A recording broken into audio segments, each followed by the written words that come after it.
Once upon a time, in the Arab world in the 8th century, there lived a king by the name of Harun al-Rashid. Harun al-Rashid and his prime minister and best friend, Ja'far al-Barmaki, had this weird habit.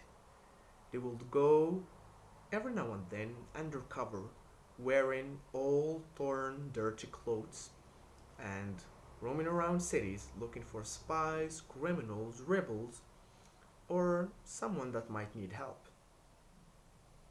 One night, Harun al-Rashid was in his palace and he could not sleep that night because lots of ideas came flooding to his mind.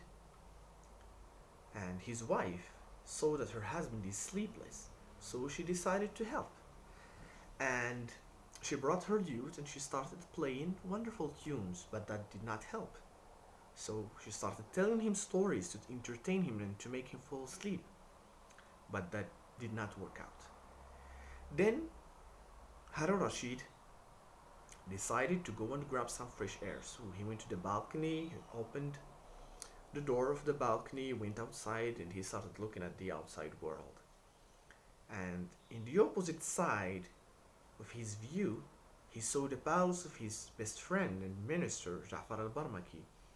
All the lights were turned off except the light of one room.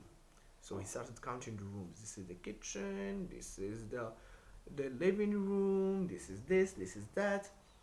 And the lights were on in the minister's bedroom. So he knew that his friend, the prime minister, cannot sleep that night as well.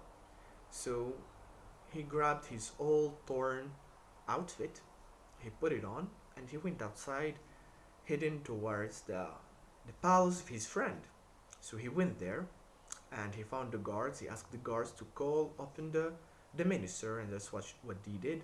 The minister prepared himself as well, grabbed his old, torn, dirty dress and put it on, and they started hitting the road towards the city. They went to the city, roaming around several times, but it was quiet, it was normal, nothing was happening. Then they said, okay, so let's go back, but let's take another road. So the minister knows a shortcut from the forest, so they started walking and talking through the forest. And then the king could spot some lights from the middle of the forest. It was coming from a candle, so they knew that there was someone there. So they went towards that light. And in the middle of that ice cold night, they found an old man soaking wet in a shallow pool of water, washing clothes. Then they said, look at this old man in the middle of the night. What is he doing? So Harun Rashid went nearby that pool and he asked him, Salamu alaikum. That old man just looked at him and continued washing his clothes.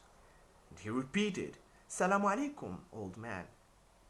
And he dropped those clothes and he looked at Harun Rashid and he told him, hobos, this is what I need in the middle of the night. Hobos, go away or the guards of the king will come to you and throw you in the prison. And then Harun Rashid said, I just want to chat with you for a moment. He said, what do you want to chat about? Then Harun Rashid asked him, I want to ask you, what are you doing? He said, yeah, so you want to know what am I doing here? Well, sir, I am in charge. I lend and they give what I already took. The king, Harun Rashid, took a step back because he understood what that old man said. And then he asked him, what about that who is far? He told him, that who is far is closer than I ever want him to be. And what about the crowd? He said, the crowd is gone. I am all alone. I am all by myself right now. And then he asked him, what about the twins? And he said, the twins have a brother right now. They are three. And then the king looked at his minister who was clueless. The minister did not know what they were talking about. And then he asked that old man. He told him, I have a last question. Do you know how to pluck like we do to chicken? And then he told him, only if it's tied up. And then the king said, goodbye, and he left. Then, when they were on their way back to their palaces, the king asked his prime minister. He told him, Jafar, usually you are talkative. You always talk to me and tell me stories about the kingdom when we are roaming around. Why are you speechless right now? He told him, Your Majesty, I'm not gonna lie, but I could not understand what you were talking about with that old man. Then the king changed his facial expressions to a poker face. Then he told them, How come you are a minister with the highest salary in the whole kingdom and you cannot understand the simple conversation that was going on between me and the simple old man soaking wet in a pool of water? But here is the thing. If you don't bring me the meaning of that conversation, I will take all your fortune and kick you out of my kingdom. The prime minister was scared and he went running back to that old man. Then he said, Salaam alaikum, sir. That old man said, Your friend just left. Why did you come back? He told him, It's a matter of life or death. Please help me out. I want the meaning of the words that you exchanged with my friend. And he told him, Well, as you can see, I am busy. But since I see that you are very serious about it and you really want the meaning, everything has a price. And my price is 100 coins for each word that I'm going to explain. Then that minister said that 100 coins, and it's 5 things that I should understand the meaning of. It's 500, and 500 is a lot of money back then. So he balanced between money and his life, and he chose his life. So he threw a bag having 100 coin to that old man, and he told him, My friend asked you what you are doing, and you said you are in charge, you lend, and you give what you already took. What is the meaning of that? And he told him, Can't you see I'm in charge of people's clothes? They are not my clothes. I wash them, and in the morning I give them to their owners dry and clean.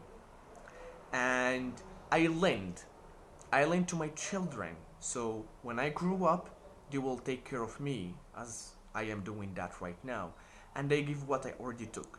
I have a family and I have parents, and they are both of them still alive, so I still provide for them because they cannot work anymore. So I give them what I already took from them when they took care of me when I was young. And then he threw the second bag of 100 coins. And then he told him, My friend asked you about that who was far, and you told him that he is closer than you ever want him to be. What's the meaning of that? And he asked, It's about my vision, my sight. When I was young, I could see people from far away, but now I can barely see you. Then he told him, The third one, my friend asked you about the crowd, and you said that you are all by yourself right now and the crowd is gone. And then he told him, Well, first give me the third 100 coins. And he gave him that money. And then he told him, The meaning of the crowd is my feet. When I was young, I could chew a rock, but right now, only eggs, soup, and water. And then the fourth one, he asked you about the twins, and you said they have a brother. And he said, The twins are my legs, and the brother is a cane. When I was young again, I could run, jump wherever I want, but right now I can barely walk, so I have to support myself with a cane. Then the minister gave the 5th bag of coins to that old man, and he told him, My friend asked you about if you can pluck, and you answered only if it's tied up. Is it about your body right now?